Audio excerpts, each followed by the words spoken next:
Imagine falling in love in a world without texting, dating apps, or even privacy. No candlelit dinners, no long walks on the beach. Instead, your idea of romance might involve passing secret letters, through servants locking eyes across a crowded feast hall, or trying not to get caught holding hands by the village priest. In the medieval world, love was both a game and a battlefield, ruled by social class, religion, and reputation. It was a time when passion could lift you to noble heights or condemn you to ruin. Welcome to History for Sleep. If you're someone who struggles to fall asleep, this is your sanctuary, where we slow down time and drift through stories from the past, letting history whisper you into rest. Tonight, we'll explore what dating was like in medieval times, how people met, how they flirted, and what rules they had to follow to find love in a world that didn't always believe in it. Some of what you'll hear might surprise you. Some of it might make you smile. And some might make you very thankful for the modern world of dating, messy as it is. Before we begin, don't forget to subscribe to History for Sleep. It helps our little community grow, and it means you'll always have something relaxing to listen to when sleep feels far away. Leave a comment telling me what parts of history you'd love to hear next, or when you like to listen. Maybe before bed, maybe during a quiet walk, or even while studying. I read every one of them. So settle in. Let your thoughts drift to a time of castles and candlelight, of whispered promises and stolen glances. Close your eyes, breathe deep, and let's step softly into the romantic, complicated, and sometimes dangerous world of medieval love, a place where dating was anything but simple. In the medieval world, privacy was an unimaginable luxury. Most people lived in shared spaces, entire families sleeping in a single room, servants resting nearby, and travelers sometimes lodging on the same straw mats. For nobles, the situation wasn't much better. Even the grandest castles were echoing stone chambers, where walls were thin, servants were always present, and private moments were rare. Falling in love in such a world meant navigating an endless maze of watchful eyes, rigid expectations, and constant supervision. For the average peasant, love unfolded in the rhythms of daily labor. People met at markets, fields, and church gatherings. The entire village knew everyone's business, and word traveled fast.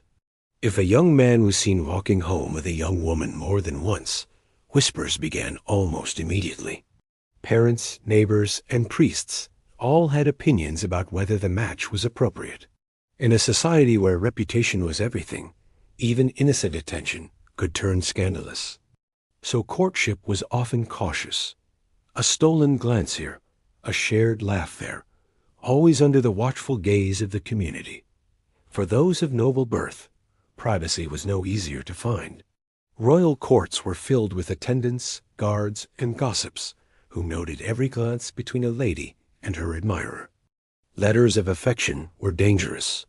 If discovered, they could be used as evidence of betrayal or even treason. And yet, the lack of privacy only fueled the intrigue of romance. Lovers found clever ways to communicate through poetry, music, or coded messages. A knight might dedicate a tournament victory to a lady, or she might drop a ribbon or handkerchief as a secret token of affection. Love became a performance, public enough to be seen, but private enough to hide its truest meaning. Among the middle class and merchants, privacy was slightly more attainable, though still rare. Homes were small, and apprentices or family members often shared quarters. Courtship might involve conversations through windows or quick exchanges during market errands. Every interaction was deliberate, calculated, and brief. The thrill of these encounters came not from luxury or freedom, but from scarcity, from the fact that love could only survive in stolen fragments of time. Religion also shaped this world of limited privacy. The church promoted moral purity and discouraged unsupervised meetings between unmarried men and women. Priests often acted as moral overseers, advising families and warning young people against temptation. In many towns, moral offenses like secret meetings or flirtation outside wedlock could lead to public punishment. Privacy wasn't just hard to find, it was considered suspicious. The idea of two young people being alone was itself a danger to their souls. Even in royal courts, where art and poetry celebrated love, privacy remained elusive. Ladies-in-waiting and guards ensured that noblewomen were never truly alone. Some noblewomen, trapped in arranged marriages, developed emotional attachments with troubadours or courtiers. These relationships were often platonic, but carried the risk of ruin if misunderstood. Every conversation, every look, could become a political weapon. It was a world where words mattered more than actions, because words could survive when privacy could not. The result was a kind of romantic tension unique to the era. In modern times, we think of love as a private journey between two people. In the medieval world, it was a public act surrounded by ritual, gossip, and judgment. To fall in love meant to navigate a web of family ambitions, religious expectations, and community scrutiny. The lack of privacy forced lovers to be imaginative, to turn secrecy into an art form. A glance, a flower, a whispered prayer. Each gesture carried the weight of 1,000 unspoken words. For those who lived in castles or small villages, love was not hidden behind closed doors. It was lived out loud, under the eyes of everyone who mattered. People didn't fall in love quietly. They did so amid the noise of life, the clang of church bells, the chatter of servants, the hum of gossip around the hearth. There was no place to escape, no space to be alone, and yet somehow love still found a way to bloom. Maybe that was part of its beauty. Maybe, in a world without privacy, love had to be stronger, braver, and more creative to survive. So when we think about medieval romance, it's worth remembering that behind every whispered promise or secret glance was a world that refused to give lovers a moment alone. Every feeling had to be hidden in plain sight. Every spark had to be disguised as duty, every affection wrapped in ritual. And yet, despite all that, hearts still found each other, across crowded halls, beneath the watchful eyes of priests, or in the quiet corners of bustling markets. Love endured not in secret, but in defiance of a world that offered no space for secrets at all. In the 12th century, something remarkable began to happen in the courts of Europe. Amid the stone walls, political alliances, and endless duties of noble life, a new concept emerged, something the world had never quite seen before. It was called courtly love, and it would change the way people thought about romance for centuries to come. It was love not born from convenience or family arrangement, but from admiration, longing, and the poetry of desire. It was both beautiful and dangerous, a game of emotions played with the rules of honor and restraint. Courtly love was not about marriage. In fact, it was almost always separate from it. Medieval marriages, especially among the nobility, were business transactions meant to preserve property, titles, and alliances. Love rarely entered the equation. Courtly love, then, was an emotional escape, a way to express passion in a world where marriage was often more about power than affection. It was idealized, distant, and bound by etiquette. A knight might dedicate his life to the service of a lady he could never truly have, pledging loyalty to her as he would to his king. This idea began in southern France, in the courts of Aquitaine and Provence. Eleanor of Aquitaine, one of the most powerful women of her age, helped spread this culture of romantic idealism throughout Europe. Her court encouraged poetry, music, and the idea that love could be refined through art and restraint. Troubadours, poets, and musicians composed songs of yearning, describing love as both suffering and joy. They portrayed it as something that elevated the soul, turning passion into virtue. To love, in this sense, was to become noble in spirit. But courtly love was not simple affection. It was filled with rules. The lover had to serve his lady humbly, obeying her commands and accepting her rejections with grace. The lady, often married or socially unattainable, was placed on a pedestal, untouchable, pure, and idealized. This imbalance created the tension that fueled the poetry and the fantasies of the age. Love was not about possession. It was about devotion. It was about longing so intense that it bordered on spiritual worship. This might sound romantic, but it was also deeply symbolic of the world that created it.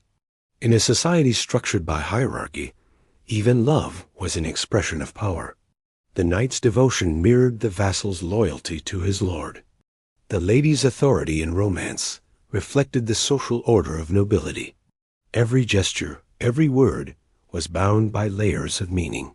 To send a glance or a token was to engage in a silent ritual that could alter reputations and fortunes. Courtly love also served as a kind of moral theater. It allowed people to express forbidden emotions within an accepted framework. By idealizing unattainable love, society could celebrate passion without threatening the institution of marriage. The longing became the point, not the fulfillment. This made love safe for public performance, a fantasy to be sung, recited, and admired, not necessarily lived. Still, this culture of love had real emotional power. Many men and women genuinely experienced the feelings the poems described. Letters and diaries from the period show moments of intense personal emotion, of people who truly suffered from unrequited affection. Some risked scandal and ruin for a taste of the love that poets promised. Others turned their longing into art, creating songs and verses that still echo with sincerity centuries later. It is here that modern romance, with its ideals of passion, loyalty, and heartbreak, finds its distant roots. The influence of courtly love spread quickly. From France, it moved into England, Italy, and Germany, shaping literature and behavior.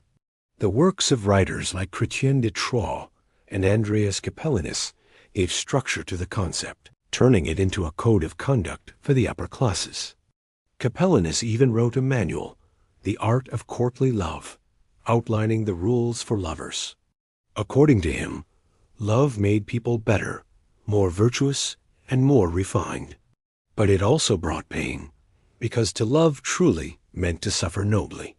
What made courtly love so powerful was its contradiction. It elevated desire while forbidding its fulfillment. It created beauty out of restraint and dignity out of yearning. In that paradox lay its allure. For the men and women trapped by duty, politics, or arranged marriages, courtly love offered a fantasy of emotional freedom. It let them dream of connection beyond obligation, even if that connection could never be real. So when we think about dating in the Middle Ages, we must imagine it not only as a social act, but as a poetic one. Love was not something you did. It was something you performed. It was theater, art, and devotion all in one. It demanded patience, secrecy, and courage. And though centuries have passed, the traces of courtly love linger still in our stories, our songs, and our yearning for something pure and transcendent. In the candlelit halls of medieval Europe, love was born not from privacy or freedom, but from longing made sacred by distance. In the Middle Ages, marriage was rarely about love. It was about land, alliances, and survival. To modern ears, this sounds cold, even tragic, but to medieval people, it was simply practical. Love was unpredictable, but wealth and bloodlines could be controlled. Marriage was the most important economic and political arrangement a person could make, shaping not just personal lives, but entire kingdoms. It was a contract, a negotiation, and often a gamble where affection came second, if it came at all. For nobles, marriage was a matter of statecraft. Kings and queens married to unite countries, to secure borders, or to end wars. A single wedding could change the balance of power across Europe. When Henry II of England married Eleanor of Aquitaine in 1152, he gained vast territories in France, an alliance that altered history. To the people involved, the personal mattered less than the political. Marriages were often arranged when the participants were children. By the time they came of age, their fates were already sealed, long before they had any say in the matter. Families negotiated these unions like treaties. Dowries and bride prices were discussed with the precision of accountants. A dowry was the money or property a bride's family gave to her husband, meant to secure her future. In return, the groom's family might provide a mourning gift, something symbolic of the union. But these exchanges were rarely sentimental. They were about ensuring that both sides profited. A daughter was an asset, a means to strengthen family status or to gain favor with a higher noble. Sons were strategic tools, bound to marry whoever advanced their lineage. Among the middle classes, merchants, craftsmen, and tradesmen, marriage was still transactional, though on a smaller scale. Guild families often arranged matches within their own circles, ensuring that wealth and skill stayed among trusted partners. A good marriage could mean better trade opportunities, apprenticeships, or protection. Even here, love was rarely the starting point. Families sought reliability, reputation, and respectability above all else. Romance might bloom later, after years of shared work and hardship, but it was not part of the negotiation. For peasants, the rules were slightly looser, but still shaped by necessity. Most could not afford large dowries, yet they needed stable partnerships to manage land and labor. A strong, healthy partner was valuable, someone who could work the fields, raise children, and contribute to the household. In small villages, the community often played matchmaker. Parents, neighbors, and even local priests might intervene to ensure suitable pairings. Love could exist, but practicality was always the first concern. Marriage meant survival, not passion. The Church held immense power over this process. By the 12th century, it declared marriage a sacrament, a holy bond that could not be easily broken. This gave priests control over who could wed and under what conditions. They enforced rules against marrying close relatives and against unions made in secret. But they also saw marriage as a way to regulate morality and inheritance. A lawful marriage protected property rights and determined the legitimacy of children, which mattered deeply in a world where land passed only to rightful heirs. Despite this control, loopholes and disputes were common. Some couples married without family consent, exchanging vows privately or eloping. Such unions could be declared valid if witnessed or consummated, which caused endless headaches for church courts. Others married for love, but later found themselves trapped in political or financial hardship. Divorce, as we think of it today, was almost impossible. Only annulment, declaring that the marriage was never valid, could separate spouses, and that required powerful connections or vast sums of money. In noble circles, infidelity was often an open secret. Husbands might seek mistresses. Wives might form emotional attachments with poets or courtiers. These affairs were tolerated as long as they didn't threaten inheritance or reputation. For commoners, the rules were harsher. Adultery could lead to public humiliation, fines, or even mutilation. The double standard was clear. Men's indiscretions were often overlooked, while women's could destroy their lives. But even within this system of cold arrangements, genuine affection sometimes grew. Letters and chronicles reveal marriages that began as contracts and evolved into partnerships built on trust and shared life. Some couples found comfort and companionship in each other's company, learning to love within the boundaries set for them. Others accepted their fates with quiet resignation, finding solace in children, faith, or the simple rhythms of daily life. Marriage in the medieval world was, above all, a transaction in which emotion had to adapt to duty. It reflected a society where survival depended on networks of loyalty and control. Love might inspire poetry and dreams, but contracts built kingdoms. Yet within those contracts, behind castle walls or in humble cottages, the human heart still beat quietly, hoping, despite everything, that affection might someday find its place amid the bargains and vows. So while we imagine medieval dating as a search for love, for most people, it was a search for stability.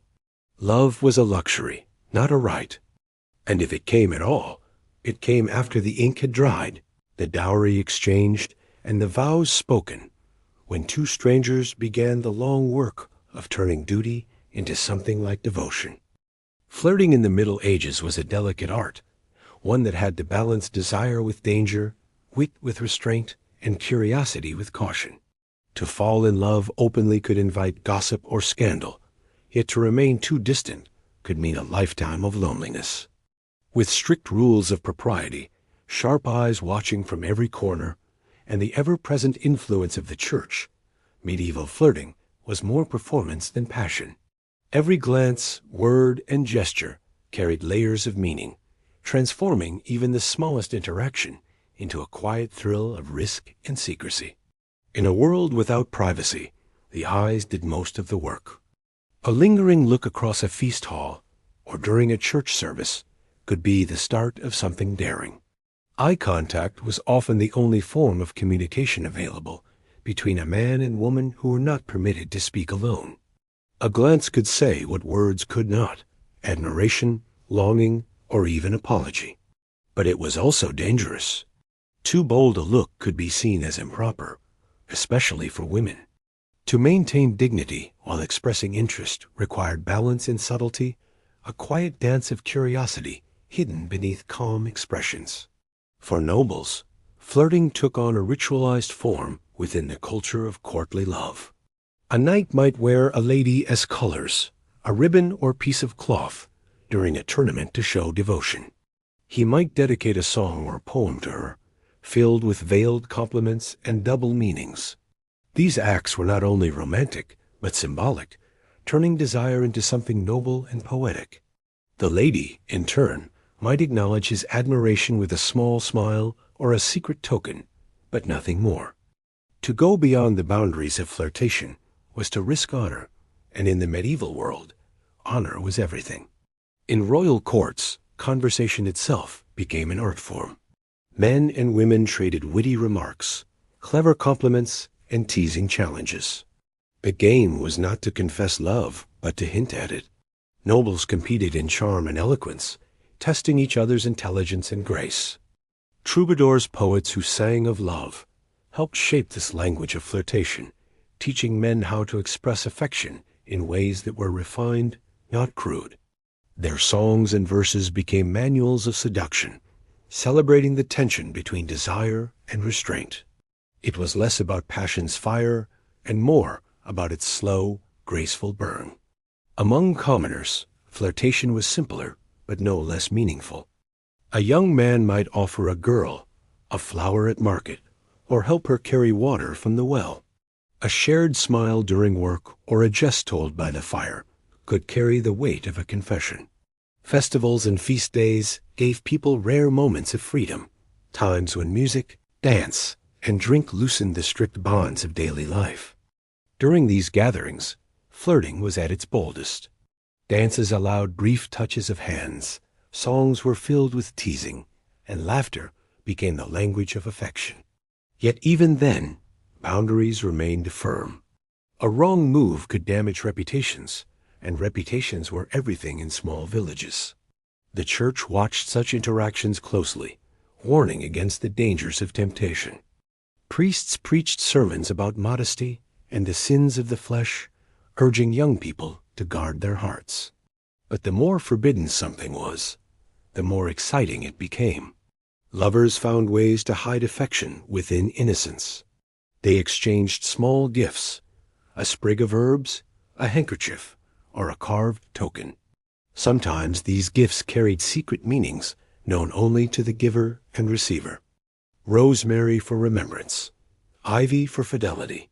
Each choice spoke volumes without a single word. Letters, when possible, became another form of flirtation. For those who could write, mostly nobles and clergy, love letters were both thrilling and perilous. They were written in coded language, blending poetry and prayer to disguise emotion. A single line of verse might carry a hidden message, one only the intended reader could understand. These letters were often carried by trusted servants or slipped discreetly into prayer books. The risk of discovery made each word more precious and each exchange more dangerous. Even gestures carried meaning. The way a man bowed, the way a woman adjusted her veil, or the tone of a greeting could signal interest. In crowded gatherings, couples might brush hands by accident or pass each other in narrow corridors just to exchange a few quiet words. Every movement, every pause, was a part of the silent language of flirtation, a language that required patience, courage, and an awareness of danger. Of course, not all flirting was innocent. Some men pushed boundaries, especially in taverns or festivals where alcohol loosened restraint. For women, this attention could be frightening or humiliating, since society blamed them for encouraging it even when they had not. In some places, local laws punished unseemly behavior, including flirtation deemed improper. This created a strange double standard. Society celebrated love songs and romance in stories, yet condemned the same behavior in real life. Still, despite the risks, people found ways to connect. Flirting in the Middle Ages was an act of defiance against the coldness of arranged marriages and the rigidity of social order. It was a reminder that beneath all the rules, people longed for the same things we do: attention, admiration, the spark of being noticed. A smile shared in passing, a secret touch, a line of verse murmured softly. These were the small rebellions of the heart that kept romance alive in a world that tried to control it. In many ways, medieval flirting was more intimate than modern romance because it relied on imagination. With so little freedom to act, people learned to read the smallest signs, to treasure a moment of eye contact as if it were a promise. Each glance, each gesture was a world unto itself, a story of hope, danger, and desire unfolding in silence beneath the gaze of society. In that silence, love whispered, and those who knew how to listen could hear it loud and clear. If flirting in the Middle Ages was an art, then secret communication was its highest expression. In a world ruled by watchful families, rigid class systems, and the ever-present judgment of the church, lovers who wished to speak freely had to become masters of secrecy. A single letter could change a life. A quiet meeting in a garden or chapel could ignite scandal. Love, when it could not be lived in the open, thrived in the shadows, and the darker the world around it, the brighter its flame seemed to burn. For the nobles and upper classes, letter writing became the most intimate form of expression. Many could read and write Latin or the local vernacular, and with that skill came the ability to communicate across distances or through walls. Lovers poured their emotions into ink, wrapping words in layers of metaphor and devotion. A letter might begin with lines of scripture or poetry to appear innocent to outsiders, but between the words lay secret meanings. To the trained eye, phrases like, "I pray for your health and peace," could mean, "I long for your presence." In these letters, affection had to be disguised as piety, and passion had to hide behind politeness. But sending these letters was a dangerous game. Servants, messengers, and pages were often the carriers, and each one represented a potential threat. A misplaced scroll or curious servant could expose an affair and ruin reputations. In noble courts, where gossip was as powerful as any sword, a single intercepted letter could lead to exile or worse. Because of this, lovers often developed secret codes and symbols. Some used flowers or herbs to represent certain words. Others wrote in invisible ink made from lemon juice or milk, revealed only by heating the parchment near a candle flame. The ingenuity of these methods was remarkable, all born from the simple need to say what could not be spoken aloud. For peasants and commoners, letter writing was less common since literacy was rare, but that didn't mean secrecy was impossible. Instead of written words, they relied on small tokens or signals. A lover might carve initials into a tree or leave a sprig of certain flowers by a doorway. A shared song, a rhythm tapped on a table, or even a prayer whispered during Mass could become a message understood only by two hearts. Every small act carried risk, but that risk made it meaningful. To love someone in secret was to live on the edge of discovery, half in fear, half in thrill. Secret meetings or rendezvous were equally perilous. For nobles, these encounters took place in secluded gardens, chapels, or the quiet corners of a castle after nightfall. The stone halls that echoed with servants by day could feel endless and silent by night, perfect for whispered promises. But even in darkness, danger lingered. Guards patrolled the grounds, and curious maids could easily betray what they saw. Some lovers disguised their meetings as confessions or religious discussions, arranging to pray together under the pretense of piety. Others met in hunting lodges, secluded courtyards, or, for the very brave, during masked balls where identity itself could be hidden behind costume and candlelight. For villagers and peasants, the countryside provided more natural hiding places. Lovers met in barns, near rivers, or under the shelter of trees after dusk. The sounds of crickets and the rustle of wind became the music of their secret lives. These moments were brief and precious. A missed meeting could lead to heartbreak, and a discovered one could mean ruin. In tight-knit communities, even small suspicions could spread like wildfire.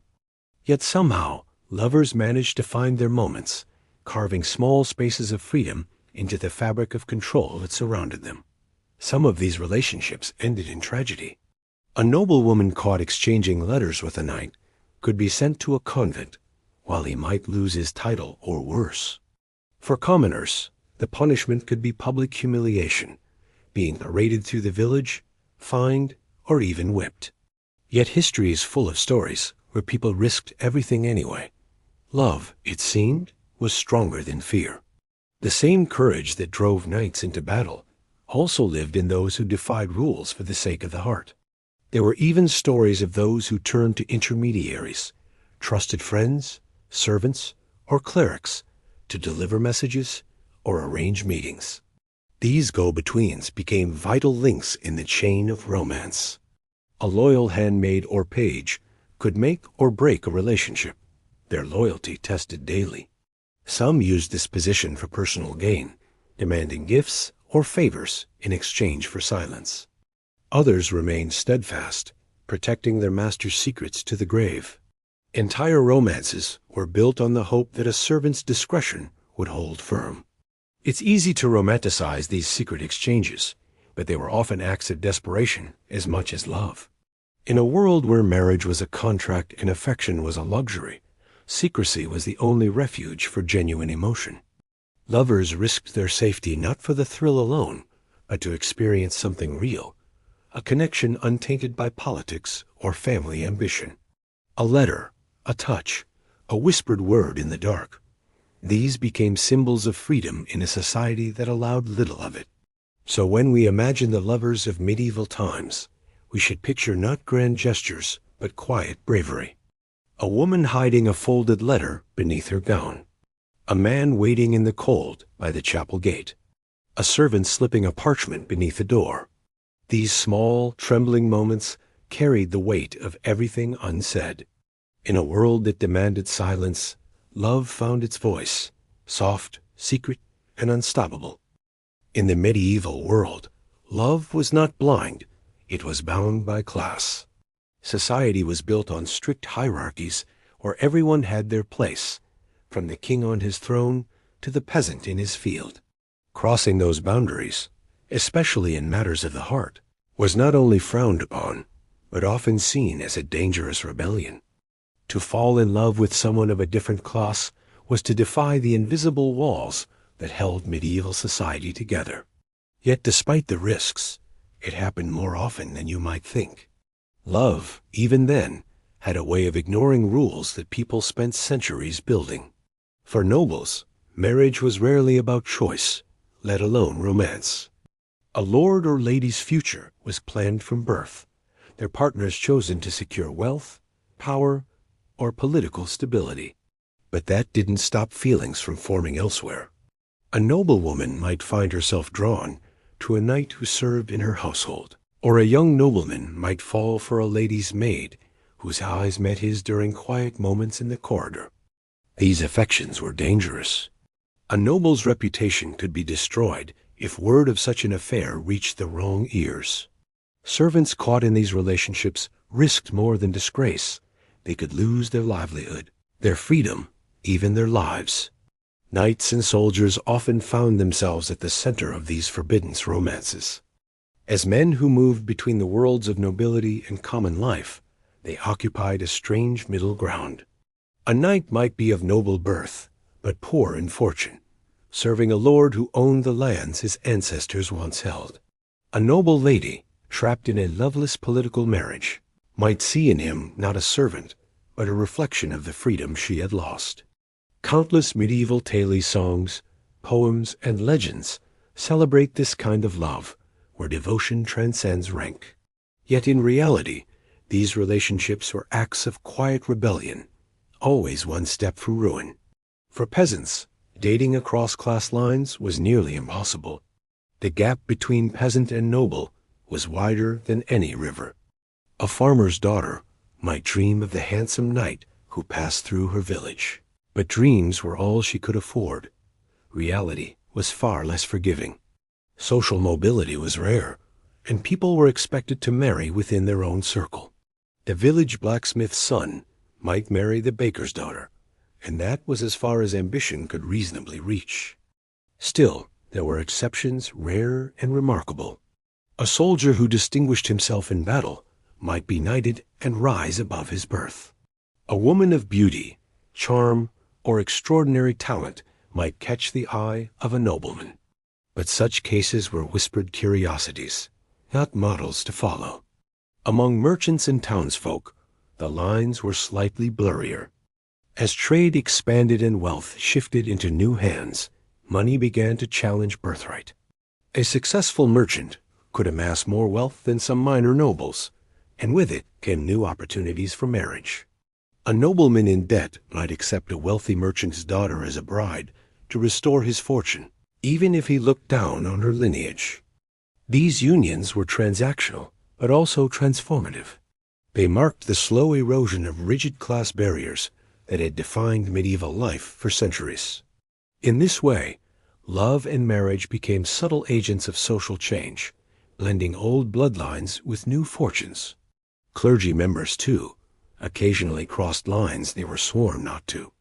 Though forbidden to marry, priests and monks sometimes formed secret attachments with women from all walks of life. Some of these relationships were exposed and condemned, others hidden away behind monastery walls or village confessions. These liaisons revealed something universal, that emotion, in its truest form, often refused to obey authority. The literature of the time reflected this tension between desire and duty. Stories like Tristan and Isolde, or Lancelot and Guinevere, captured the pain of loving beyond one's place. These tales were more than entertainment. They were emotional mirrors for a society obsessed with boundaries. The characters' forbidden passions reminded audiences that love, while noble in spirit, could be disastrous in practice. It was a reminder that even in fantasy, defying social order came at a cost. When a relationship between classes did succeed, it often required secrecy and sacrifice. Some lovers eloped, fleeing to distant towns or even joining religious communities to escape the world's judgment. Others tried to legitimize their unions through money or favors, buying forgiveness from powerful patrons. But most of these stories ended quietly, not in legend, but in compromise, one lover returning to duty, the other fading into the margins of memory. The Church, unsurprisingly, disapproved of such unions, though not always for reasons of faith. Marriages across class lines disrupted the flow of inheritance and the authority of families. The Church depended on the social order to maintain its own power, so it upheld the system as sacred. Priests might speak of the equality of souls before God, but in daily life, they reminded their congregations that station and duty came first. Love, no matter how pure, was expected to bow before hierarchy. Yet, despite all these barriers, the heart refused to listen. Every era has its quiet rebels, the maid who dares to love the knight, the squire who dreams of the lady, the merchant who courts the noble's daughter. Their stories rarely end happily, but they endure because they touch something timeless. The courage to love when the world says you cannot. In their defiance lies the essence of what it meant to love in the Middle Ages, to risk everything for something as fragile as a heartbeat. In the candlelight of castles, in the shadows of peasant cottages, love across classes whispered its dangerous song. It was a song of longing, of rebellion, of hope that maybe, just maybe, affection could bridge the unbridgeable. And even when it could not, the very act of trying made it something eternal. To understand love in the Middle Ages, one must first understand the immense power of the Church. It was more than a spiritual authority. It was the moral compass, the legal system, and the ultimate judge of right and wrong. Every kiss, every promise, and every marriage vow existed under its shadow. The Church dictated not only how people worshipped, but how they loved, how they married, and even how they thought about desire itself. In this world, love was not just a feeling. It was a moral risk that had to be carefully managed by faith. By the 12th century, the Catholic Church had established marriage as one of the 7 holy sacraments. That meant it wasn't merely a social contract, but a sacred bond blessed by God. This gave priests enormous influence over when and how couples could marry. Without the Church's blessing, a union was considered sinful, even if it was genuine in affection. And yet, before the Church took full control of marriage, many couples had wed by simple consent, exchanging vows in front of witnesses, or even in private. These so-called clandestine marriages were still recognized as valid under church law if the couple had freely agreed. But they were also deeply problematic for church authority, because they bypassed the priest, the ceremony, and the control. To tighten its grip, the Church required weddings to be performed publicly, ideally in front of a priest, and announced beforehand in the parish. This public aspect wasn't just about celebration, it was surveillance. It ensured that no one could marry secretly, that no forbidden unions took place, and that the community could object if a match violated laws of kinship or morality. The idea of privacy in romance became nearly impossible under this system. Love was to be declared before God, not hidden in shadows. Beyond controlling marriage, the Church also policed desire. It taught that sexual love was dangerous, a temptation that could easily lead souls astray. Even within marriage, passion was viewed with suspicion. The ideal union was one of moderation, centered on procreation, not pleasure. To love too intensely, or for the wrong reasons, was to risk sin. Lust was a deadly vice, and confessionals echoed with the guilt of people who dared to feel human longing. For many, the line between affection and sin became a confusing maze. The Church preached purity, yet it also demanded that people marry and produce children to continue God's creation. Love was necessary, but dangerous. Marriage was holy, but desire was perilous. Priests themselves were not immune to these contradictions. Though bound by vows of celibacy, many struggled to live up to the ideal. Records and letters from the era reveal that clerical concubinage, priests secretly living with women, was not uncommon. Some local communities even tolerated these unofficial unions, viewing them as more honest than hypocrisy. But the higher church condemned them fiercely. Councils and decrees were issued repeatedly, reminding priests that love and lust had no place in their vocation. In this, the church as struggle mirrored that of the faithful, an ongoing tension between human nature and divine expectation. The church's authority extended beyond individuals to entire families. It regulated who could marry whom, establishing complex rules of consanguinity, prohibiting marriage between relatives up to the 7th degree of kinship, which covered nearly everyone in a small village. These laws were meant to prevent incest, but they also gave the church enormous control.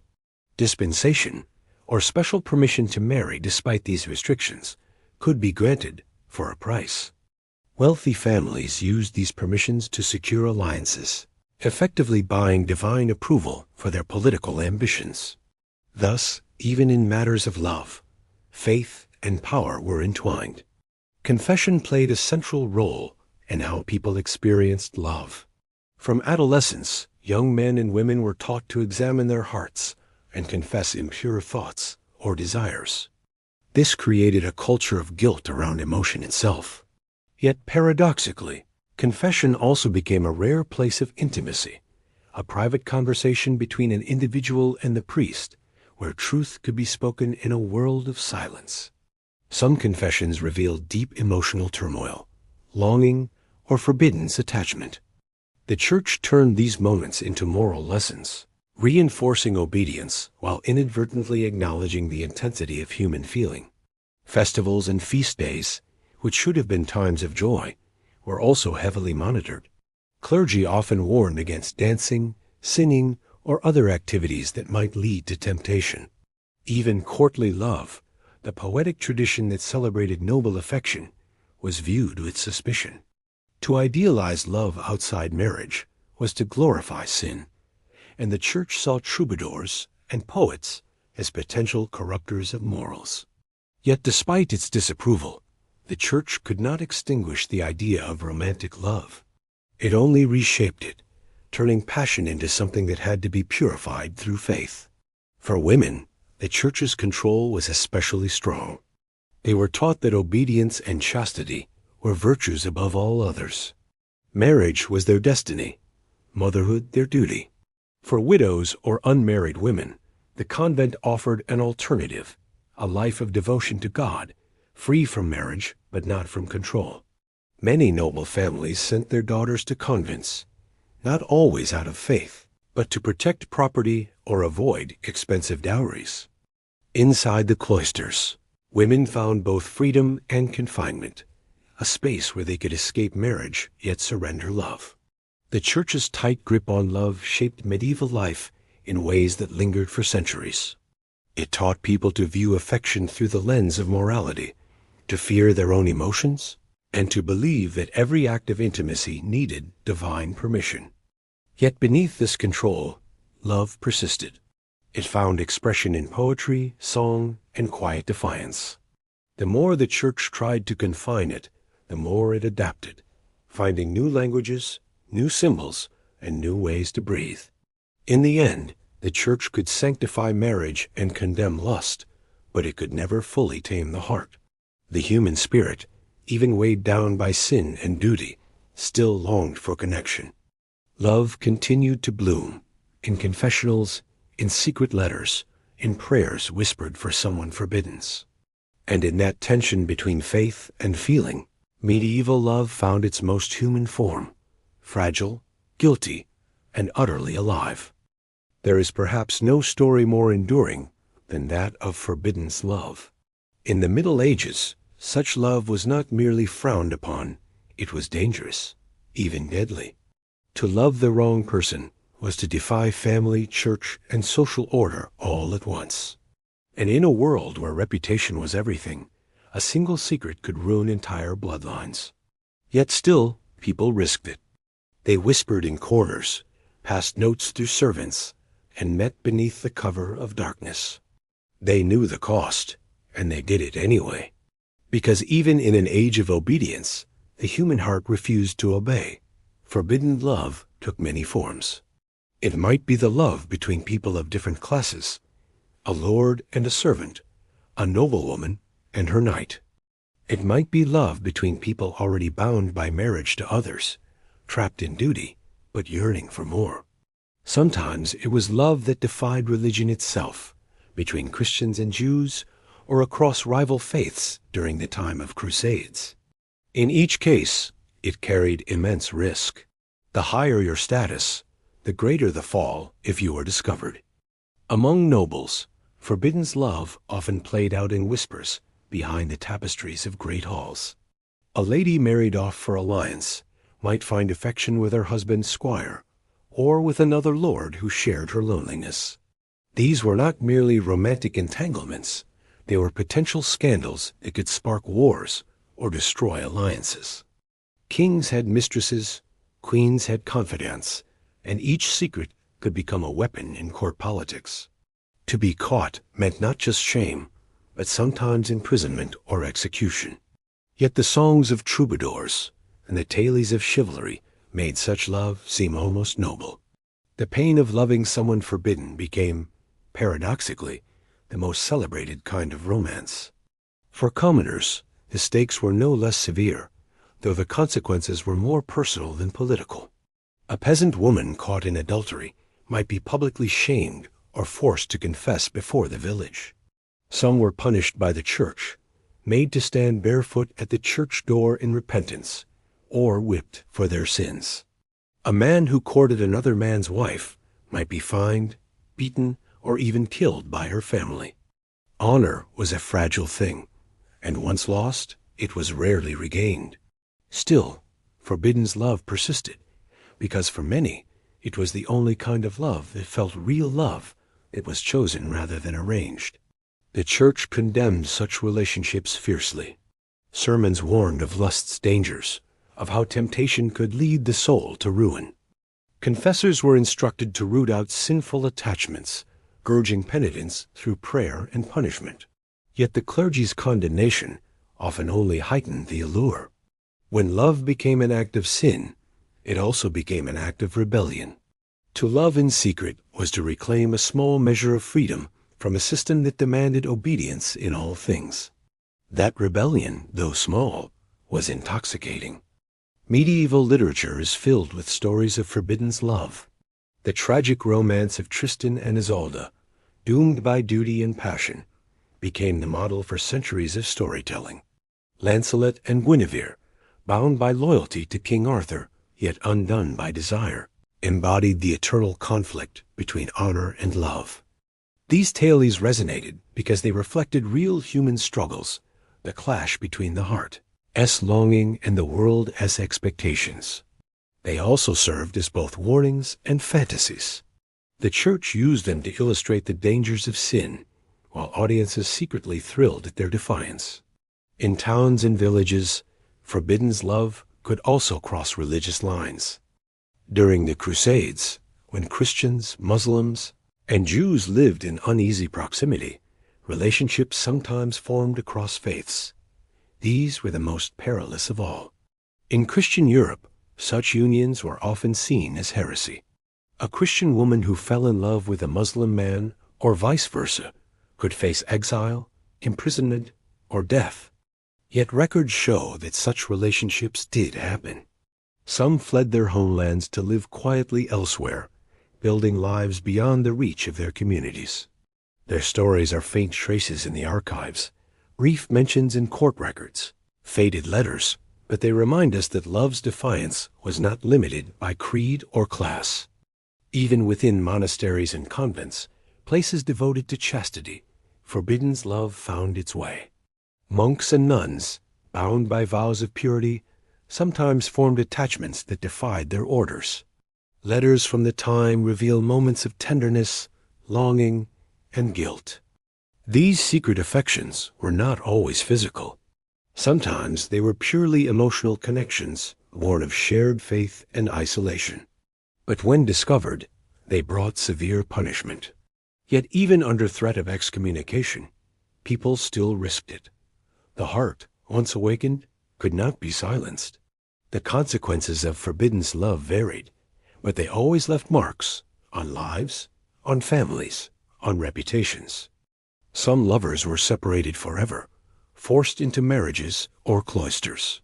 Others fled, vanishing into the anonymity of distant towns. A few, rarely, were forgiven, their love transformed by endurance into something almost saintly. But more often, their stories ended in loss.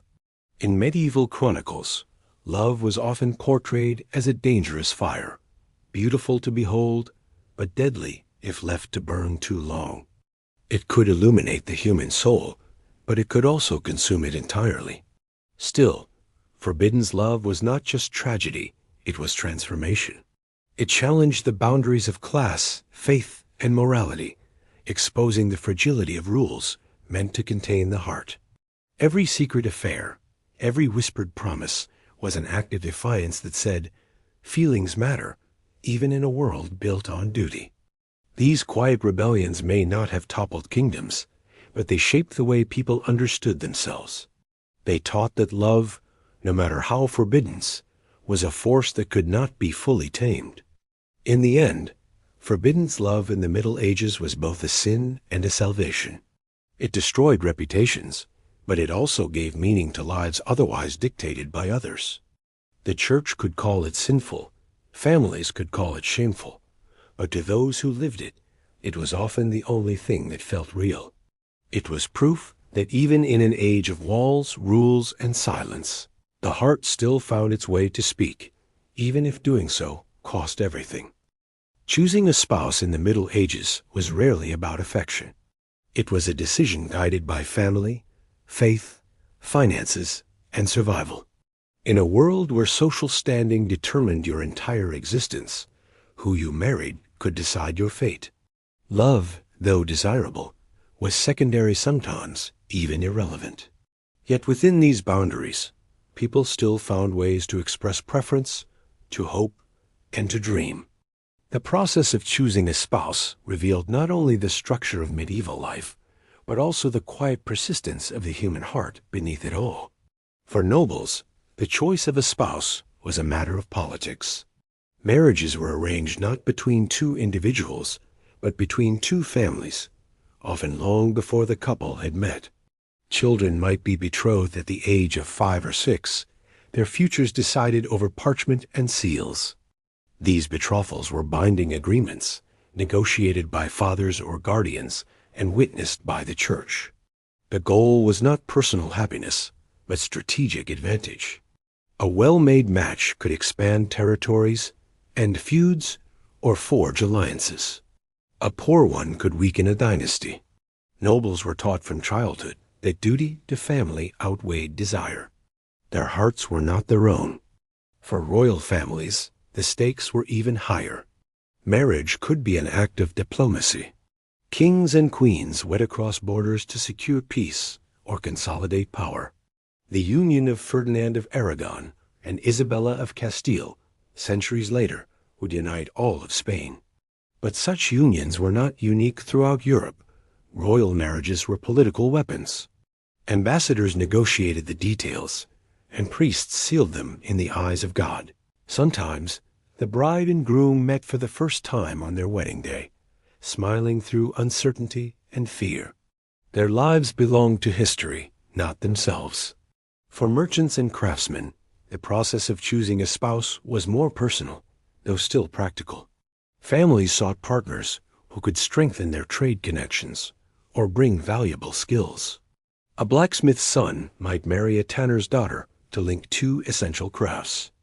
A wealthy merchant might seek a wife whose dowry could expand his business. Compatibility was judged by reliability, work ethic, and family reputation rather than affection. Love could grow after marriage, but it was not expected before it.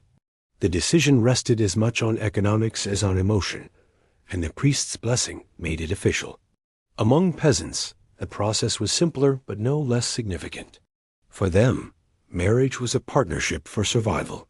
A strong and capable spouse could mean the difference between hunger and comfort. A man needed a wife who could manage the home, tend animals, and raise children. A woman sought a husband who could work the land and provide. Courtship often began at village gatherings, during feast days, or after church services. Parents would talk, sometimes quietly arranging matches, but young people had slightly more freedom here than nobles did. If both families approved and the local priest consented, a union could proceed. Love was rare, but not impossible. Some couples truly chose each other, though always within the limits of their world. Dowries played a central role in every class. A dowry was the bride's contribution to the marriage, a sum of money, land, or goods that accompanied her to her husband's household. It acted as both security and symbol. A larger dowry meant a better match. For the groom's family, it provided financial incentive.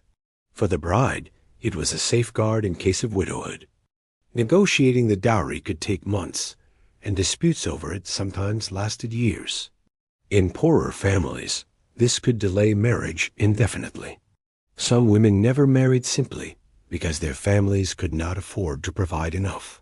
Physical attraction, though rarely spoken of openly, still influenced choice. Chronicles mention noblemen who refused brides they found unattractive, even when alliances depended on it. Beauty was associated with divine favor, and while arranged marriages dominated, people still cared deeply about appearance. A clear complexion, good teeth, and health were signs of strength and prosperity. For peasants, physical health mattered most. A weak or sickly partner was a burden in a life already hard enough. While beauty could inspire poetry, in daily life it was the strength of hands and endurance of body that mattered most. Religion shaped the entire process. The church insisted that marriage must be entered into freely, though this ideal often conflicted with family control. Couples were expected to consent verbally during the ceremony, even if everyone knew refusal was unthinkable. The church's rules also forbade marriage between close relatives, though dispensations could be purchased by the wealthy. And because marriage was indissoluble, the choice of spouse carried permanent consequences. Once wed, you were bound until death. There was no divorce-only annulment, and that required influence or a miracle. There were other customs, too. In some regions, matchmaking festivals allowed young people to meet potential partners under family supervision. Parents might observe from a distance, while their sons and daughters spoke briefly, enough to gauge character, but not too much to allow temptation. Gifts were exchanged, sometimes a ring, sometimes a simple piece of cloth or bread. Engagements were often announced publicly in the village church, giving everyone the chance to object if there were hidden ties or debts. These customs, though rigid, reflected a shared understanding. Marriage was not just between two people, but between families, faith, and community. Yet despite all the structure, emotion found its way in. Couples who barely knew each other learned to build affection slowly. Letters, glances, and small acts of kindness filled the space where romance had never been allowed to grow. Some marriages evolved into partnerships of deep companionship. Others remained distant, bound by duty alone. For every noble union forged in politics, there were countless quiet stories of love discovered through shared labor, laughter, and survival. Choosing a spouse in the medieval world was not about following the heart. It was about securing the future. But the heart, stubborn as ever, found ways to survive within those rules. Beneath the layers of negotiation and ritual, men and women still hoped for warmth, trust, and connection. They wanted to be seen, to be valued, to find comfort in another's presence. And though few could choose freely, those who did, or who found love despite the odds, carried a spark of something rare and beautiful. In a time when marriage was dictated by power and property, that spark was a quiet act of rebellion. It was the belief that love, however small, could live inside duty, that even in a world built on arrangement, choice could still flicker like candlelight in the dark. A medieval wedding was never just a celebration of love. It was a transaction, a negotiation, and often a performance of power. The joining of two people was also the joining of two families, two estates, and sometimes two entire regions. Every gesture, every word, every piece of clothing carried meaning. Behind the laughter, music, and feasting were layers of politics and property. And at the center stood two people whose lives were being reshaped by forces far greater than themselves. For the nobility, weddings were spectacles meant to display wealth and influence. Grand halls were draped with banners, musicians played from galleries, and feasts lasted for days. The guests were not merely witnesses. They were witnesses to an alliance. Every noble attending could read the unspoken messages behind the decorations, the size of the dowry, the quality of the gifts, the power of the families involved. Marriages could strengthen kingdoms, end rivalries, or secure trade routes. A nobleman might spend a fortune on his daughter's wedding, not for her happiness, but to signal prestige. A well-attended wedding was a public statement, a declaration of power wrapped in poetry and prayer. The dowry was the core of all these negotiations. It was more than a gift. It was a financial guarantee, a transfer of wealth meant to secure the woman's future and bind the families together. The size of the dowry reflected status and ambition. Land, livestock, gold, textiles, and even entire villages could be part of the exchange. In return, the groom's family might offer a dower or mourning gift, property meant to support the bride if she became a widow. These arrangements were written down in contracts, signed by witnesses, and approved by the church. Love, if it existed, was not mentioned in these documents. What mattered was property, inheritance, and the assurance that wealth would stay within the proper hands. For commoners, weddings were simpler, but still carried enormous weight. The ceremony usually took place at the church door, not inside. A couple would stand before the priest, exchange vows, and receive a blessing. Then they would enter the church for Mass. The priest's words made the union sacred, but the entire village made it official. Afterward, the community celebrated together with food, drink, and dance. Though modest compared to noble weddings, these gatherings were moments of rare joy in hard lives. A peasant wedding meant new beginnings not just for the couple, but for their families and neighbors. The entire village joined in, because survival was a shared endeavor. For nobles and peasants alike, weddings were not purely private moments. They were deeply public events. Marriage tied families together, and everyone had a stake in ensuring the match succeeded. But beneath the ritual and festivity, tensions often simmered.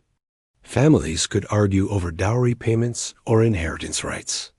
Contracts were sometimes contested for years, especially if one family failed to deliver what was promised. In some cases, marriages were annulled or delayed because of unpaid dowries. Money had the power to undo even the holiest of vows. The church played a central role in all of this. By the 12th century, it required marriage bans, public announcements made in church 3 weeks before a wedding. These were meant to prevent illegal or secret unions, ensuring everyone knew who was marrying whom. The church also insisted that both parties consent freely, though this freedom often existed only in name.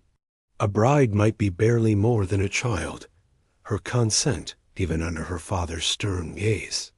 Still, the priest's blessing turned every union into a divine act, making marriage not only a social contract, but a sacrament.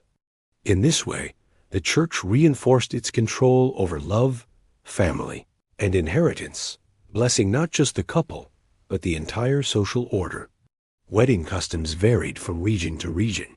In France, couples shared wine from a ceremonial cup. In England, they broke bread together to symbolize unity. In Germany, guests would throw grains of wheat or barley, a tradition that would later evolve into throwing rice.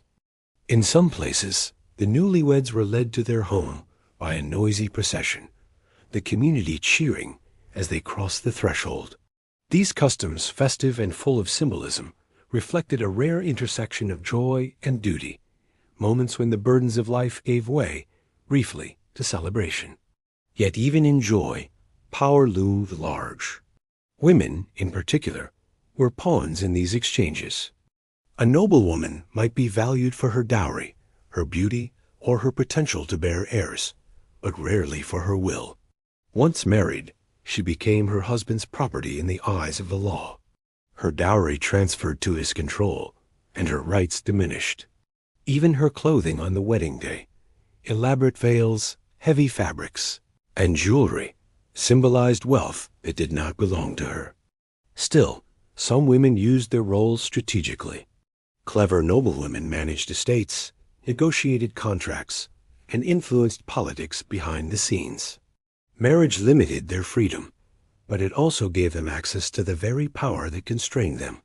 For men, marriage was often a statement of dominance or stability. A successful union could expand influence, while a failed one could destroy reputation.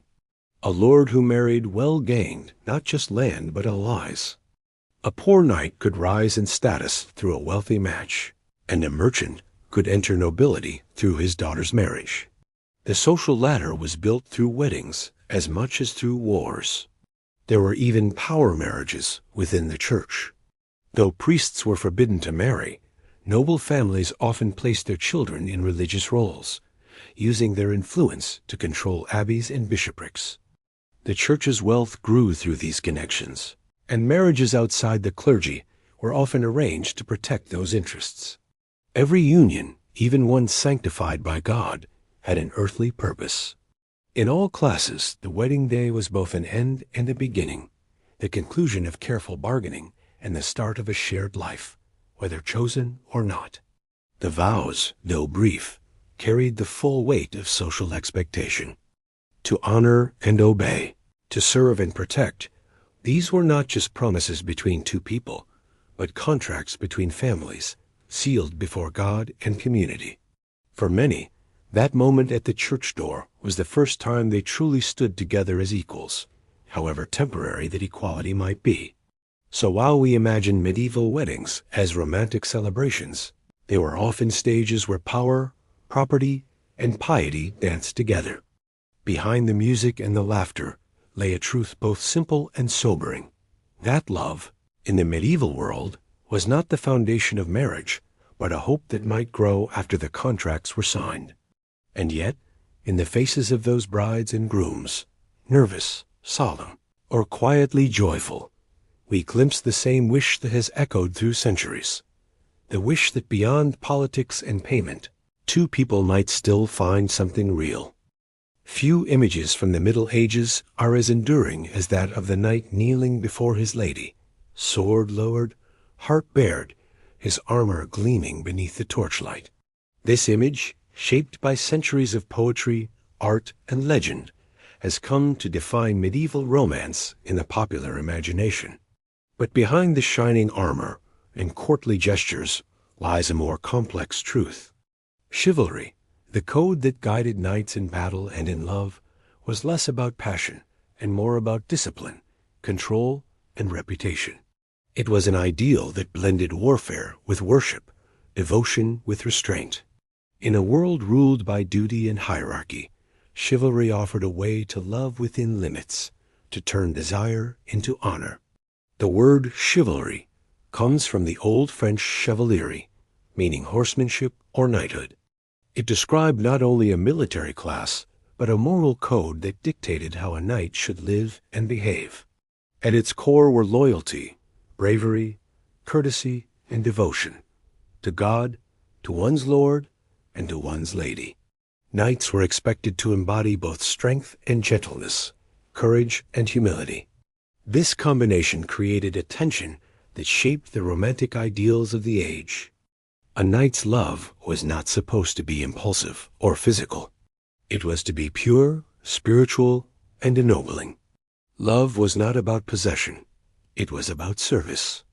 In the courts of Europe, this idea took root through poetry and performance.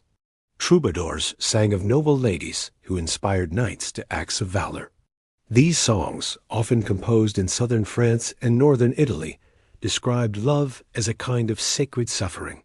The knight adored his lady from afar, dedicating his victories to her and bearing her token, a ribbon, a glove, or a brooch, into battle. This token was not merely decoration. It was a symbol of devotion, a reminder that his courage was tied to her grace. The more unattainable the lady, the more noble the love. In this way, chivalry turned longing into virtue. But chivalric love was full of contradictions. The very knights who pledged devotion to women often lived violent lives, waging wars, raiding villages, and enforcing the will of kings. Their code of honor, while refined in theory, coexisted with brutality. In a sense, courtly love was a way to balance this duality, to soften the warrior's heart without weakening his sword arm. To love chastely, to endure rejection with dignity, to serve without expectation. These were seen as tests of strength, not weakness. The ability to control desire, not surrender to it, defined true chivalric virtue. In royal and noble courts, these ideals became elaborate rituals. Knights competed not only in jousts and tournaments, but also in matters of the heart. They wrote verses, exchanged tokens, and performed acts of gallantry to win a lady's favor. A smile or a kind word from her could inspire songs and stories that spread across Europe. Yet for all their refinement, these relationships were rarely equal. The lady, often married, played a symbolic role, an object of admiration rather than a partner in passion. The knight's devotion elevated her, but it also confined her within the boundaries of idealization. She was to be perfect, distant, untouchable. Some women, however, learned to wield this admiration as power. In courts such as that of Eleanor of Aquitaine, women encouraged chivalric behavior, not just as entertainment, but as a means of influence. A lady who inspired devotion from many knights gained prestige. Her favor could shape alliances, encourage loyalty, or even deter violence. In this way, chivalric love became a political tool as much as a romantic fantasy. Beneath the poetry and pageantry lay strategy, the subtle art of turning admiration into authority. For the knights themselves, the pursuit of love was both a spiritual journey and a social performance. To be known as a loyal lover enhanced one's reputation as much as skill in battle. The ideals of chivalry required a balance between boldness and humility, between conquering and serving. A knight's worth was measured not just by his sword, but by his restraint. The Church, which often disapproved of passion, found this model convenient. By framing love as noble suffering rather than indulgence, it turned desire into something that could exist within moral limits. Love became a test of faith as much as a feeling. Of course, reality often strayed from the ideal. Behind the polished verses and grand gestures were real affairs, secret liaisons, and jealous rivalries. Not every knight was pure, and not every lady remained distant. Some romances crossed into scandal, others into tragedy. Yet even those who failed to live up to the chivalric ideal helped sustain its power. The language of honor and devotion allowed men and women to express emotions that society otherwise forbade. It gave passion a place to exist, carefully, beautifully, within the boundaries of art. For commoners, chivalric love was mostly entertainment, a glimpse into the world of nobles through songs and stories. Traveling bards brought these tales to village squares, and peasants listened in awe to the adventures of Lancelot and Guinevere, or Tristan and Isolde. Though their own loves were simpler, more practical, they were still moved by the same themes: loyalty, sacrifice, and longing. The ideals of chivalry filtered down, reshaping how people imagined romance even far from the courts.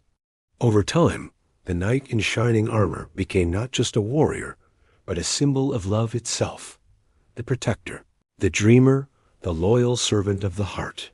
Chivalry's influence stretched far beyond the Middle Ages, shaping ideas of romance for centuries to come. Even today, when we speak of someone being chivalrous, we echo those distant values: courtesy, devotion, and respect wrapped in longing. But in truth, chivalry was never only about love. It was about control over others, over oneself, over chaos. It transformed human desire into a system of rules that could coexist with faith and power. And in doing so, it left behind a legacy, both noble and fragile: the dream that love could be honorable, that passion could be pure, and that even the hardest of hearts could be softened by devotion. In the flickering torchlight of a medieval hall, when a knight bowed before his lady and swore to serve her all his days, it was not just a gesture of romance. It was a reflection of an age that sought to tame the wildest force of all, the human heart. The contrast between how peasants and nobles experienced love and courtship in the Middle Ages could not have been more striking. They lived in the same world, but by different rules. For the noble, romance was ceremony, poetry, and politics. For the peasant, it was survival, companionship, and simple affection carved out of hard lives. One side wrote sonnets about love from afar. The other held hands while gathering firewood, dreaming of a better harvest. Yet both sought the same thing: connection, understanding, and the quiet warmth of another soul in a cold world. For the peasantry, dating as we think of it today barely existed. Most peasants lived in small villages where everyone knew one another. Opportunities for meeting new people were limited to market days, church gatherings, or festivals. Young men and women grew up side by side, working the same fields, attending the same holy days, and helping at the same harvest feasts. Love often blossomed from familiarity, not mystery. A boy might notice a girl's laughter as she milked cows or worked beside him at the threshing floor. A girl might admire a boy who could plow a straight furrow or lift a heavy sack with ease. These were the medieval equivalents of charm and charisma. Family approval was everything. Parents wanted their children to marry someone reliable, hardworking, and of good reputation. Love was a luxury, but stability was essential. A man without steady land or trade was a poor prospect, and a woman without a good reputation could ruin a family's name. Still, affection managed to find its way. Many couples, even in the poorest villages, genuinely cared for one another. They might walk together after Sunday Mass, speak softly in the fields, or share bread in the quiet of evening. These were simple gestures, but in a world without privacy, they meant everything. Weddings among peasants were small but heartfelt. After the vows were exchanged at the church door, the village celebrated with dancing, drinking, and laughter. There were no elaborate dowries, though a few gifts might be exchanged: a chicken, a pig, or some tools for the new household. Marriage was practical. It ensured that work could be shared and that both partners had help raising children. Love was not guaranteed, but it often grew through shared hardship. In muddy fields and cold winters, affection became endurance, a bond formed not from wealth or poetry, but from survival. For nobles, courtship was a performance layered with rules and expectations. Love was both an art and a game, shaped by class, etiquette, and ambition.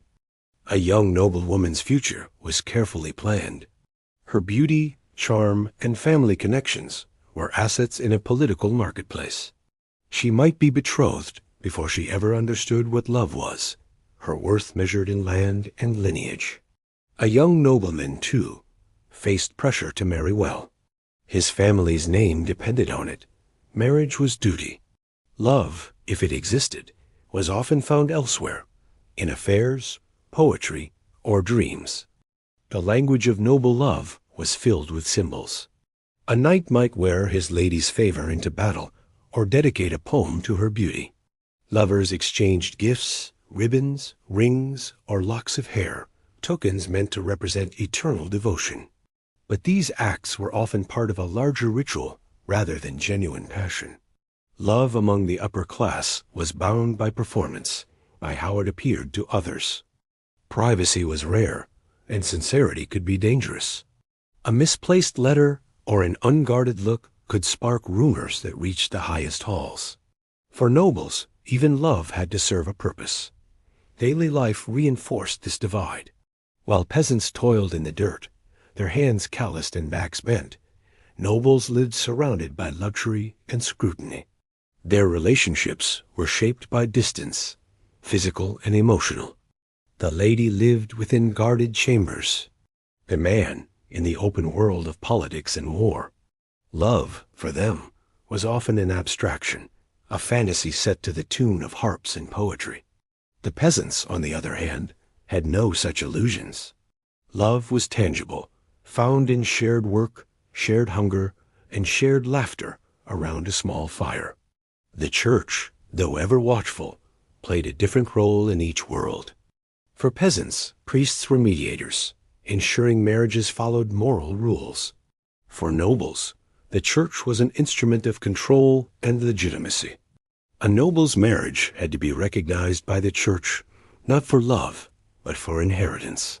A marriage without the church's blessing could render children illegitimate, stripping them of their birthright.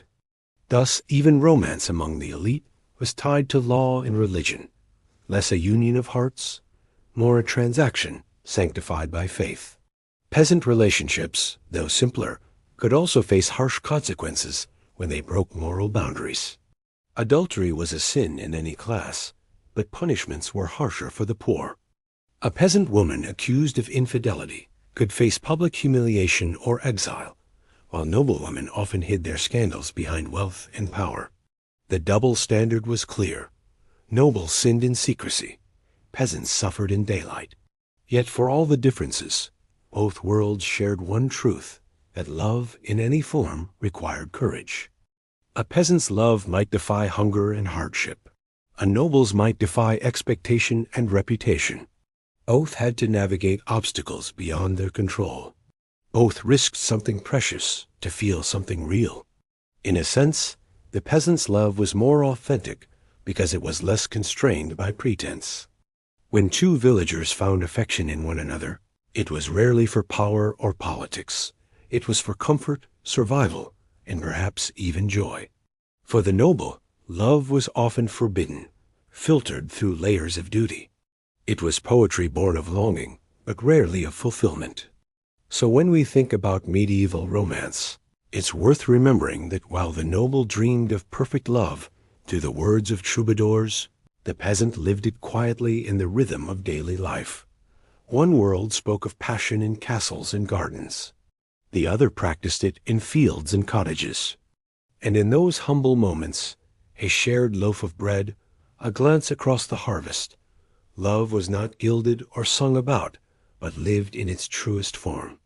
In the end, it was not the titles or fortunes that defined medieval love, but the beating hearts.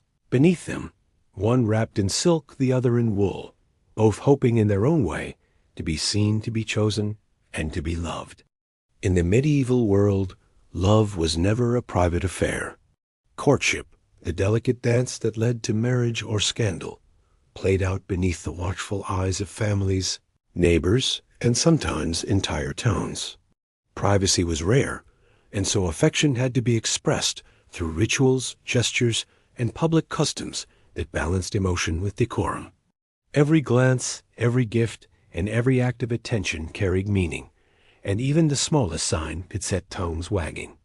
To court someone was to step onto a stage, where every move was both performance and declaration. Courtship varied by class, but its purpose was the same, to show intent without impropriety. Among peasants, it was a slow and practical process, tied closely to the cycles of village life.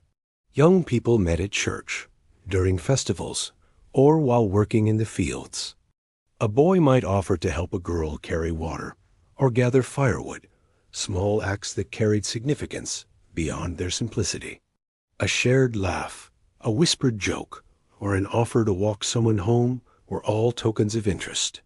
These moments, though brief, were powerful in a world where opportunities for genuine connection were few. If the affection seemed mutual, families would soon take notice, and often take control. In many villages, there were customs that allowed young people to test compatibility under supervision. During harvest festivals or May Day celebrations, games and dances provided sanctioned opportunities for flirting. Holding hands during a dance, exchanging flowers, or sharing a drink could signal growing affection. Communities sometimes organized bundling nights, where potential couples would be allowed to spend time together, sometimes even lying side by side, fully clothed and under strict moral expectation. These customs were meant to encourage honesty about intention, but human nature being what it is, they often led to temptation. The church alternated between tolerance and condemnation, never quite sure whether to bless these traditions or ban them. For nobles, courtship was an elaborate ritual of restraint. A nobleman's interest had to be expressed with dignity through poetry, gifts, or subtle conversation. He might compose a verse praising his lady's eyes, or present her with a jewel engraved with his crest. Every gesture was calculated to show devotion while maintaining propriety. Direct confession of love was rare. Instead, admiration was wrapped in metaphor. The lady, in turn, had to respond with grace, encouraging, but never yielding too quickly. Her virtue was her currency, and to appear too eager was to invite gossip or ruin. Public displays of affection were heavily controlled, especially in courtly settings. A knight might bow deeply before his lady at a feast, or wear her favor at a tournament, but anything beyond symbolic devotion risked scandal. These public gestures were not just romantic, they were political. When a nobleman publicly courted a lady, it could signify alliance between their families or factions. To flirt was to negotiate power as much as affection. A misplaced glance or gesture could be interpreted as insult, ambition, or betrayal. One of the most common courtship customs across all classes was the exchange of tokens. Lovers gave each other small gifts, rings, ribbons, carved wooden charms, or pieces of fabric. These tokens often carried hidden meanings. A red ribbon might signify passion, a silver brooch fidelity, a sprig of rosemary remembrance. For those who could not read or write, such symbols served as love letters written in objects. They were worn discreetly or kept close to the heart, tangible reminders of feelings that could not always be spoken aloud. In towns and cities, public festivals and markets provided the best chances for courtship. The crowded spaces allowed couples to blend into the bustle, to speak briefly or touch hands under the pretense of trade. During spring festivals, when the air was filled with music and wine, social boundaries softened. These gatherings were not only about celebration, they were matchmaking events. Families watched carefully, judging not just charm but conduct. A man who danced well, spoke kindly, and respected boundaries was seen as marriage material. A woman who carried herself with modest confidence attracted admiration. In a world where first impressions could shape entire futures, every move mattered. The church, ever vigilant, tried to impose moral boundaries on courtship. Sermons warned against unseemly familiarity, and priests cautioned that flirtation was the gateway to sin. Yet the same church also recognized the need for people to meet and marry. It sanctioned public betrothals, solemn ceremonies that bound couples together before marriage. Once betrothed, the pair were considered nearly wed, though they were expected to remain chaste. The betrothal gave families time to arrange dowries and prepare contracts, but it also served as a promise in the eyes of the community. Breaking such a promise could be grounds for public shame or even legal dispute. Among the wealthy, courtship sometimes took on theatrical dimensions. Tournaments were staged not only to display military skill, but also to impress potential partners. A knight who won a joust might dedicate his victory to a lady, proclaiming her beauty before the crowd. Feasts following these events became arenas of flirtation. Music, wine, and poetry softened the atmosphere, allowing emotions to surface behind careful smiles. Beneath the glitter and ceremony, though, the same fears persisted.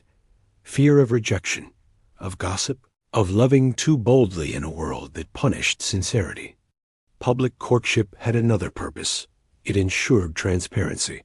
In a time when reputation governed everything, visible affection, when done properly, validated the relationship's legitimacy. Hidden romance was suspicious, even dangerous, because secrecy suggested sin.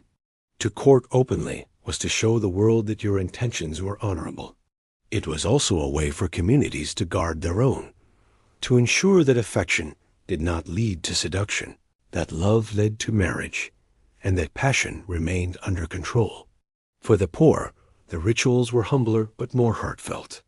A shared loaf of bread, a song sung at dusk, or a handmade gift carried more weight than gold. For the rich, love was performed with elegance. For the poor, it was lived through effort and sincerity. Yet across all classes, courtship was a public art, a series of steps and gestures through which people sought both approval and connection. The medieval world did not allow much room for private emotion. Yet, within its strict customs, men and women found ways to express longing, to smile across a room, to turn necessity into tenderness. Every ritual, every dance, every exchange of tokens was a small victory. Proof that even in a world ruled by structure and judgment, love could still find its rhythm. And for those who dared to let that rhythm linger a little too long, it became the beginning of something timeless, the story of how two hearts learned to meet in a world that watched their every move.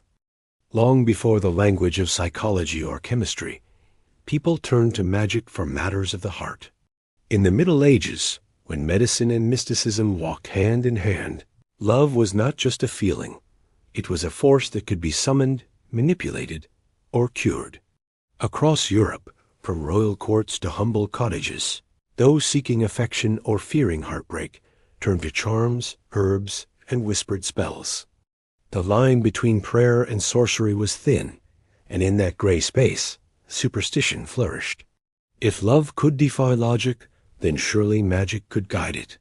The belief that love could be influenced by supernatural means was ancient, carried into the medieval world from Roman, Celtic, and pagan traditions. Though the Church condemned such practices, they remained deeply woven into everyday life. In villages, old women known for their knowledge of herbs and rituals were often sought out as healers of the heart. Some were respected as wise women. Others were feared as witches. Their charms were said to bring affection, restore fidelity, or drive away unwanted passion.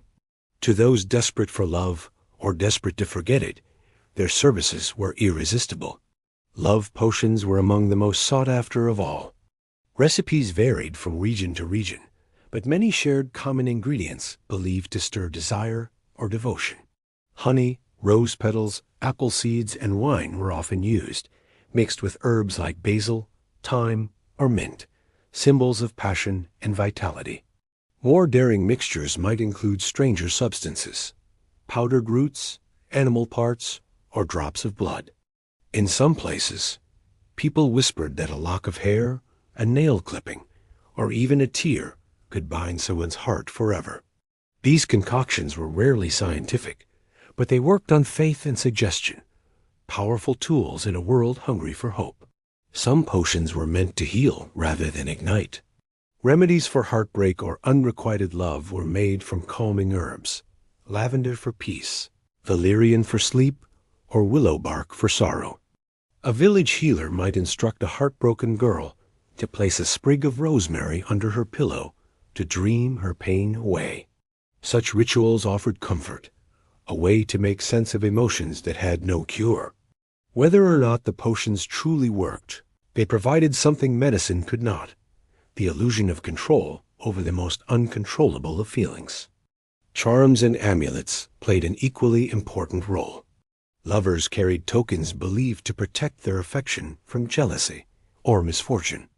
A carved heart of wood, a stone shaped by nature, or a ring engraved with prayers could serve as a talisman.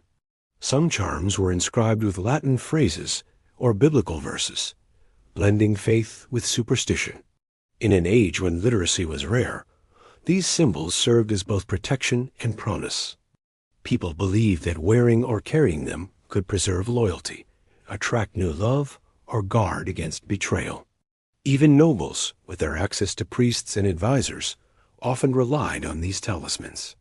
Kings wore rings said to ensure their wives' fidelity, while queens kept hidden charms to secure their husband's affection. Astrology was another guide for the love-struck. The positions of the stars and planets were believed to influence compatibility, timing, and attraction. Astrologers drew up charts predicting whether two people were destined to love or to suffer.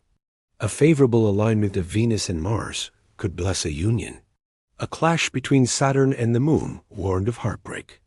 Nobles paid handsomely for such readings before betrothals, hoping the heavens would confirm what politics had already decided.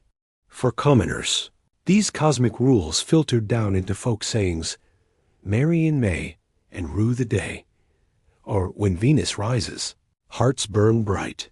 The sky itself seemed to conspire in the affairs of love, but superstition had a darker side too. Just as love could be summoned, it could be destroyed. Spells meant to break affection or sow discord were whispered in jealousy and rage. Some involved burning a lover's token, burying objects in crossroads, or speaking curses under the moon.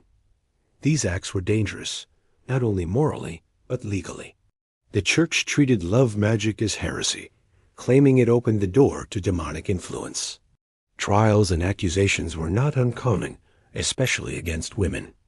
A jealous wife or spurned lover could easily become the target of rumor, accused of witchcraft simply for knowing too much about herbs or for loving too freely. Still, many people saw no contradiction between faith and superstition. A woman might light a candle before the Virgin Mary, while also tying a ribbon around a tree to make a lover return. A man might pray for forgiveness, even as he wore a charm under his tunic. The medieval world was full of contradictions like this, where divine grace and human longing intertwined. Magic filled the spaces that religion left unexplained. When the church preached patience and purity, magic offered immediacy and hope. For those who suffered in silence, it was often the only answer they could reach. Even love potions found their way into literature. Stories of enchantment, from Arthurian legends to village ballads, reflected a culture fascinated by love's mysterious power. In the tale of Tristan and Isolde, the two lovers accidentally drink a potion meant for another couple, binding them together in uncontrollable passion. Their tragic fate became a warning about the dangers of tampering with fate, but it also revealed how deeply medieval people believed that love could be something outside human control, something almost alchemical. Superstition also influenced everyday rituals. Before weddings, brides sometimes carried protective herbs, sage for wisdom, thyme for courage, and rosemary for remembrance. Couples planted trees together to ensure fertility and longevity. Even simple actions, like crossing fingers when speaking of love, stemmed from ancient magical beliefs meant to ward off bad luck. The line between tradition and spell was blurry, and no one thought too hard about where one ended and the other began. In truth, these charms and potions spoke to something universal. They were not about witchcraft or rebellion, but about longing, the desperate wish to make love last, to call it into being, to shield it from loss. In a world ruled by fate, magic gave people the illusion that their hearts were still their own to command. Whether whispered over wine in a noble's chamber, or brewed quietly in a peasant's kitchen, each spell was an act of hope. And hope, more than any potion or prayer, was the true magic of love. The peasants and nobles of the Middle Ages might have lived under different roofs, but when they reached for charms, prayed to saints, or sipped from enchanted cups, they were united by the same fragile belief that love, somehow, could be shaped by human hands, and that even the impossible could be made possible if one only dared to believe. Love in the Middle Ages was often bound by duty, faith, and social order, but that did not make it immune to jealousy or betrayal. Behind the grand ideals of loyalty and devotion, human nature stirred restlessly. In castles and cottages alike, hearts wandered, secrets festered, and suspicion thrived. Marriage, once sealed by church and contract, did not always guarantee fidelity. And when trust broke, the consequences rippled through families, communities, and even kingdoms. Jealousy and infidelity were as old as love itself, but in the medieval world, their price was steep. For nobles, infidelity was both common and complicated. Marriages among the upper classes were rarely founded on love. They were political alliances, carefully arranged to merge power and wealth. Emotional fulfillment was often sought elsewhere. Noblemen kept mistresses, sometimes openly, and their affairs were tolerated as long as they remained discreet and did not threaten legitimate heirs. Kings had entire courts of favorite companions, and their romantic escapades were whispered about across Europe. For women, however, the rules were very different. A noble woman caught in adultery could bring ruin upon her entire house. Her honor was her family's currency, and to tarnish it was to invite scandal, punishment, or worse. There were many famous cases of noble infidelity that shaped the politics of their time. Queens accused of unfaithfulness faced public humiliation and even death. In France, Queen Marguerite of Burgundy was imprisoned for adultery in the early 14th century. Her lovers were executed. In England, Anne Boleyn's later fate centuries after the Middle Ages echoed this same fear, that a woman as betrayal could destroy not only a man but a dynasty. In noble courts, jealousy was not merely personal, it was political. The suspicion of infidelity could be weaponized, used to discredit rivals or justify annulments. Among the middle and lower classes, jealousy and unfaithfulness were more private but no less destructive. In small villages where everyone knew one another, even a hint of impropriety could stain a person's reputation forever. Husbands accused wives of betrayal. Wives whispered about husbands who lingered too long at the tavern. The church urged forgiveness, but also enforced punishment. Adultery was considered a mortal sin, and those caught could be required to perform public penance. Some were made to walk barefoot through the village or kneel outside the church during Mass. The goal was not just to punish, but to shame, to remind others of the moral danger of giving in to desire. Jealousy itself was viewed as both vice and virtue. On one hand, it was condemned as sinful envy, a failure of faith. On the other, a certain degree of possessiveness was expected, especially from men. A husband who failed to protect his wife's virtue could be mocked for weakness. A wife who showed jealousy, however, risked being seen as shrewish or unstable. Society's double standards ran deep, and the emotional realities of love were often trapped beneath layers of gendered expectation. Men could stray, women could suffer. Infidelity did not always involve the physical. Emotional attachments, a knight's devotion to another man's wife, a nun's affection for a priest, were equally scandalous. The concept of courtly love, with its admiration of unattainable women, walked a fine line between purity and temptation. Many churchmen condemned it, claiming that even chaste longing distracted the soul from God. Yet others tolerated it as a harmless fantasy, a way to sublimate forbidden desire into poetry rather than action. But not all were content with fantasy. Secret letters, trysts, and confessions tell us that medieval hearts were just as reckless as modern ones. The question of divorce in this era reveals how deeply marriage was controlled by religion.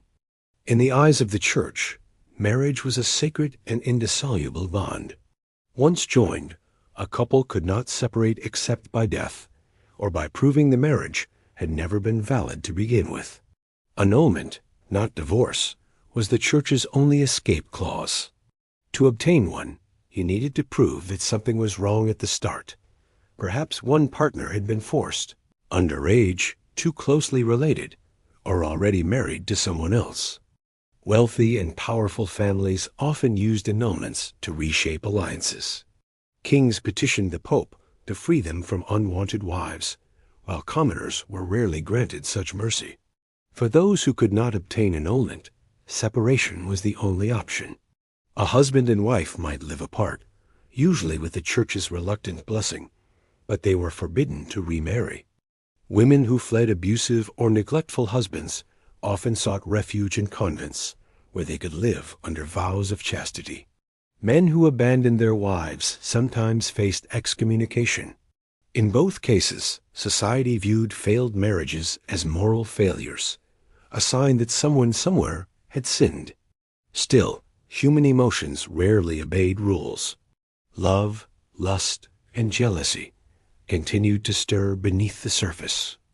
Letters, diaries, and confessions reveal moments of raw honesty, of husbands confessing guilt, wives pleading for understanding, and priests torn between their vows and their desires. In one medieval confession manual, priests were warned to beware of women who confess sins of love too vividly. a sign that temptation lurked even in the act of repentance. Passion, it seemed, had no respect for holiness. Among peasants, jealousy was both simpler and harsher. Survival left little room for emotional indulgence, yet betrayal struck deep. A man might confront a rival with fists or knives. A woman might curse a faithless lover in front of neighbors. Some communities developed informal customs for handling such disputes. Couples might be forced to reconcile publicly or swear oaths before the parish priest. The church offered forgiveness, but social memory was long. An unfaithful husband might regain his standing. A woman rarely did. In literature, jealousy was both tragedy and entertainment. Medieval romances often revolved around love triangles, betrayal, and the chaos of desire. Jealous knights challenged rivals to duels. Queens wept in towers for lovers they could not have. These stories were not just fantasy, they reflected the emotional truth of their time. In a world that prized restraint, jealousy was the emotion that broke the mask, revealing the human beneath the holy. It was messy, dangerous, and painfully real. Perhaps the most striking thing about jealousy and infidelity in the Middle Ages is how familiar they still feel. Beneath the layers of religion and ritual, the same human fears and flaws persisted: fear of loss, fear of betrayal, the aching desire to be chosen and kept.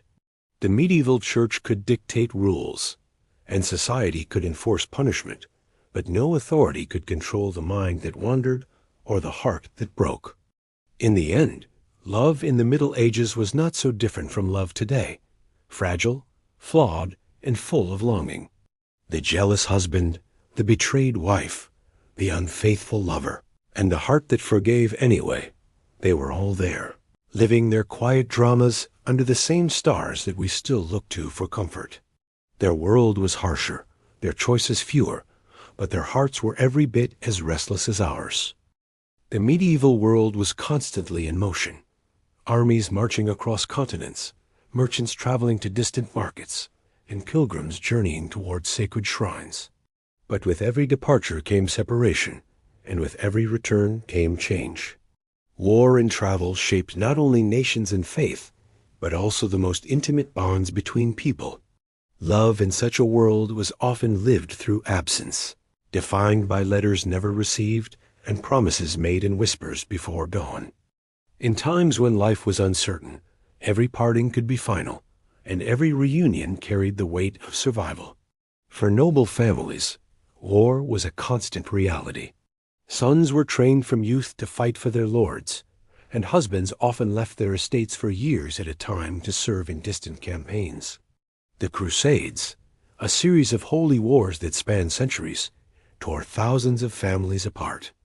Knights traveled across Europe and into the Middle East, leaving wives, children, and betrothed behind, with nothing but faith to hold them together. Some never returned, their names fading into the dust of forgotten battlefields. For those left behind, love became endurance, a test of loyalty measured not in days but in years. Wives of crusaders were expected to remain steadfast, managing estates, raising heirs, and guarding reputations. The church praised these women as models of virtue, urging them to remain faithful to absent husbands who fought in God's name. But reality was not always so tidy. Loneliness bred temptation, and rumors of infidelity haunted both those who stayed and those who left. Letters from crusaders often pleaded not just for prayer, but for fidelity, their words heavy with longing and fear. Some sent tokens home, a cross, a charm, a lock of hair, as proof of devotion. These objects became sacred relics of love, reminders that their owners still lived, at least for now. Travel was equally transformative for common people, though on a different scale. Merchants, pilgrims, and soldiers roamed from village to village, encountering new faces and cultures. Every journey carried risk, not only of death, but of distraction. A man might find companionship on the road. A woman might be courted by travelers passing through. For some, These fleeting encounters were moments of human warmth in a world of uncertainty. For others, they led to heartbreak when promises faded as quickly as footsteps on a dirt path. Pilgrimages were among the most common reasons for travel in medieval Europe. People journeyed to holy sites like Canterbury, Santiago de Compostela, or Rome seeking healing, forgiveness, or miracles. But the road was long, and pilgrims of all kinds traveled together, nobles, peasants, monks, and even criminals hoping for redemption. Bonds often formed along these dusty routes, some spiritual, others romantic. A shared hardship could draw hearts together, though such connections were rarely lasting. The Church warned against temptations of the road, but distance from home and the anonymity of travel made people bolder. Pilgrims returned changed, sometimes healed in body, but complicated in soul. For soldiers, love and war were inseparable. The promise of a lover waiting at home gave courage in the chaos of battle. Songs written by medieval soldiers speak of women's eyes seen in dreams, of vows whispered before leaving for campaign. Yet the same songs also mourn betrayal, the beloved who remarried, the soldier who fell for someone new in foreign lands. War turned love into longing, and longing into myth. A soldier might die, carrying a token of his lady, his last thoughts not of glory, but of the warmth he had left behind. The emotional toll of war reached both genders. Women who waited lived in constant uncertainty. Months turned to years, and letters, when they came, were few. Some remarried, believing their husbands dead, only to face tragedy when those husbands returned unexpectedly. Others lived like widows in all but name, holding fast to vows long past hope. These were not the grand stories sung by troubadours, but quiet tragedies played out across countless hearths. Love tested by absence, stretched thin by time. Travel also expanded the boundaries of love. Merchants returning from distant markets brought tales of exotic cities and customs, of foreign beauty and strange courtship rituals. In port towns and trade hubs like Venice, Bruges, and Constantinople, cultures blended, and with them, ideas about romance. These encounters introduced new fashions, perfumes, and even philosophies that shaped how Europeans thought about attraction. The mingling of East and West during the Crusades and trade expansions changed not just economies but hearts. Even poetry evolved, infused with new metaphors drawn from faraway lands. Love, once local and familiar, began to feel universal. But with opportunity came suspicion. Travelers were often seen as untrustworthy in matters of the heart. To leave home was to step outside social order, and absence created doubts that distance could not erase. Jealousy festered in those who waited, and loneliness tempted those on the road. The medieval church frequently warned against travel's moral dangers, inns filled with temptation, foreign customs corrupting purity, and the peril of forgetting one's duties. Yet the human need for connection persisted, even in exile and danger. Among peasants, war and travel carried simpler but no less painful consequences. When men were conscripted or left for long military campaigns, their families suffered. Wives took over farms, children grew up without fathers, and entire villages changed while the men were gone. Those who returned often came back changed, scarred, weary, and distant. Love that had survived absence now faced the test of familiarity. A stranger returned in a familiar face, and relationships had to begin again, reshaped by what war had taken away. In literature, the theme of separation became one of the most powerful expressions of love. Letters between lovers, whether real or imagined, filled medieval hearts with longing. The concept of love from afar, celebrated by troubadours and poets, reflected the reality of a world divided by distance. A knight might devote himself to a lady he could never see again. A wife might pray for a husband lost to war. The idea of loving faithfully across time and space became an ideal of virtue, the purest love being the one that endures without touch. In the end, war and travel gave medieval love both its sorrow and its depth. Absence taught patience, and distance magnified desire.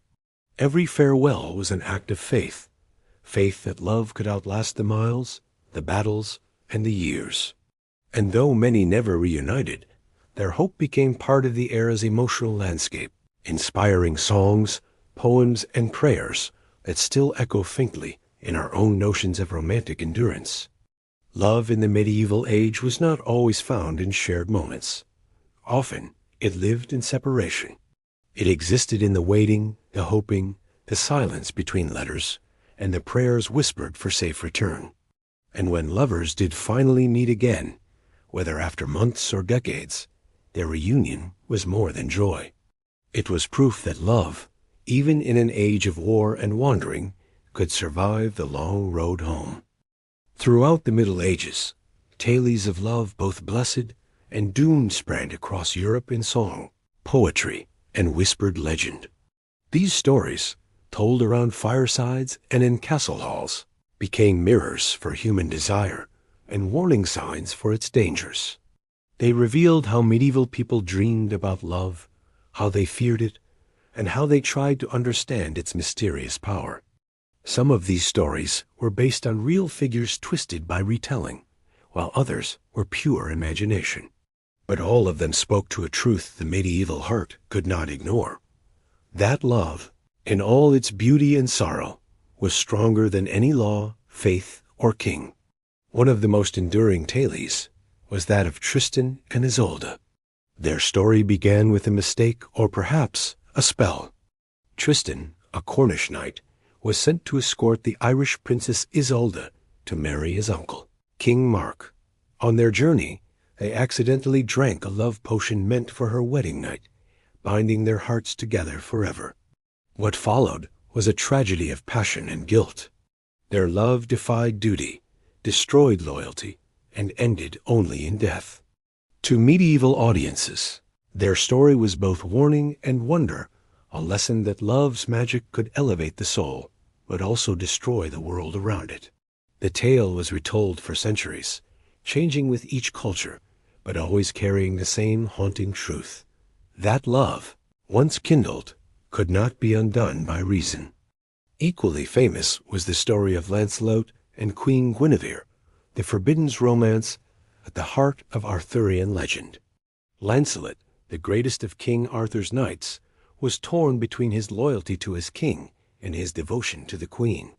Their secret love became the downfall of Camelot, a kingdom built on honor but undone by human weakness. Theirs was not merely a tale of betrayal. It was a meditation on the tension between duty and desire, between the sacred and the profane. To medieval audiences, Lancelot's torment reflected their own struggles. To remain virtuous while still human, to serve God and King while the heart pulled elsewhere.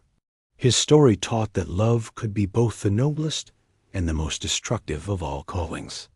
Another legend that captured medieval imaginations was that of Abelard and Heloise.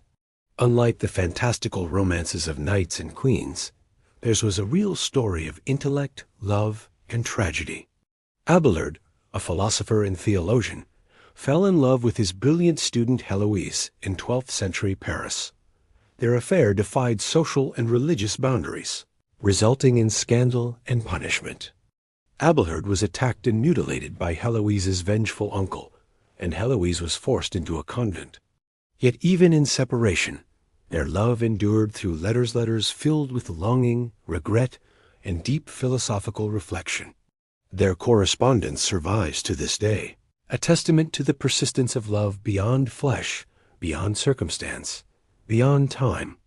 To medieval readers, theirs was the truest kind of love, not carnal, but eternal. There were lighter tales too, stories of clever lovers who used wit and courage to outsmart the obstacles before them. In folk ballads and peasant songs, young men disguised themselves to visit their sweethearts, and women outwitted parents or priests to meet the ones they loved. Some tales ended in marriage, others in heartbreak, but all reflected the yearning for freedom in a world ruled by rules. Love, in these stories, was the great equalizer. It came to nobles and farmers alike, to the pure and the flawed, to those who obeyed and those who rebelled. In Germany, the story of Tannhauser told of a knight torn between earthly pleasure and divine salvation. He spent a year in the enchanted Venusberg, a mountain of sensual delight ruled by the goddess of love, before returning to the real world filled with guilt.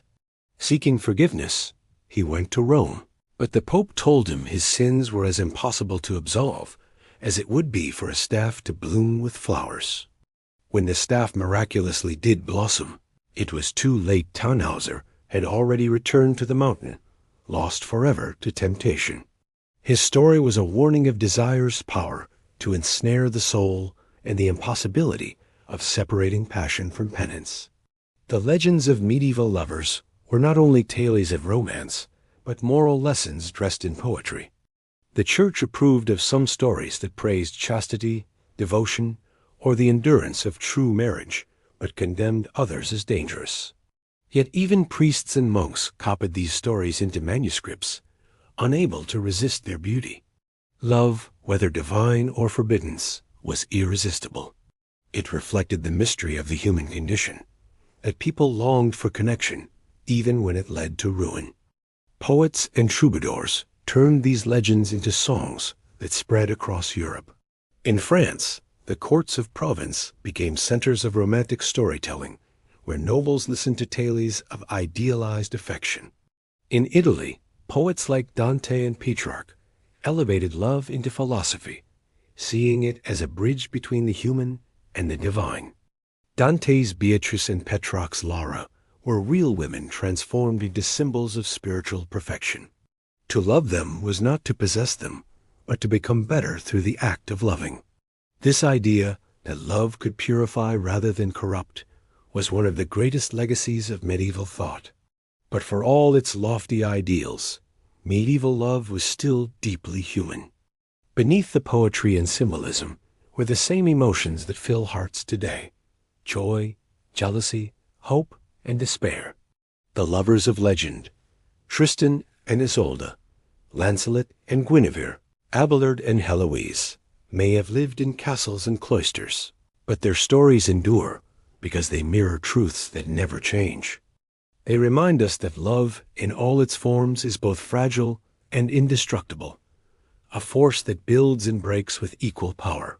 In the flickering candlelight of medieval halls, these tales were told to lull the weary, to inspire the lonely, and to remind everyone, noble or peasant, sinner or saint, that love is the one story every human shares. The faces and fates may change, but the longing remains the same.